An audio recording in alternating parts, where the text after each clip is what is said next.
দক্ষিণ ত্রিপুরার বাইখোড়া থানার অধীন স্বদেশনগর এলাকায় এক নাবালিকা অপহরণের ঘটনাকে কেন্দ্র করে চাঞ্চল্যের সৃষ্টি হয়েছে।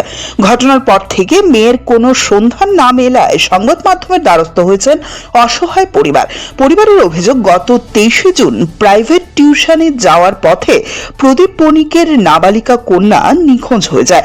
একই দিন পরিবারের পক্ষ থেকে বাইখোড়া থানায় একটি লিখিত অভিযোগ দায়ের করা হয়। নাবালিকার বাবা প্রদীপ বণিকের দাবি, তিনি জানতে পেরেছেন যে বাইখোড়া এসএসবি ক্যাম্প সংলগ্ন মরণসুরপাড়া এলাকার বাসিন্দা তপন ভদ্রের ছেলে সম্রাট ভদ্র তার মেয়েকে অপহরণ করেছে।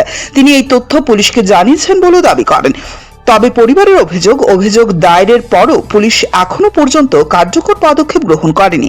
বাইখোড়া থানা বিষয়টি নিয়ে যথাযথ উদ্যোগ নেননি, ফলে নাবালিকাকে উদ্ধারে বিলম্ব হচ্ছে অভিযোগ পরিবারের। খবর জানছি মরণসুরপাড়া, ছেলের নাম সম্রাট ভদ্র, বাপের নাম তপন ভদ্র, তাদের ছেলে কিডন্যাপ করে নিয়ে গেছে। এটা খবর পাচ্ছি গত মাসের 23 তারিখ নিয়েছে না? এই মাসের 23 তারিখ। এই মাসে তো আজকে তো হয়েছে মাসের 23 তারিখ। হ্যাঁ, গত মাসের 23 তারিখ। আজকে তো 5 তারিখ। মানে এতদিন হয়েছে, এখনো পর্যন্ত পুলিশ কোনো ব্যবস্থা নিয়েছে না? কোনো ব্যবস্থা নিচ্ছে না। আপনি কি চাইতেছেন? পুলিশের কাছে আমি 4-5 বার আইছি, স্যারে দেখতেছে কইয়া কোনো অ্যাকশনে নিচ্ছেন।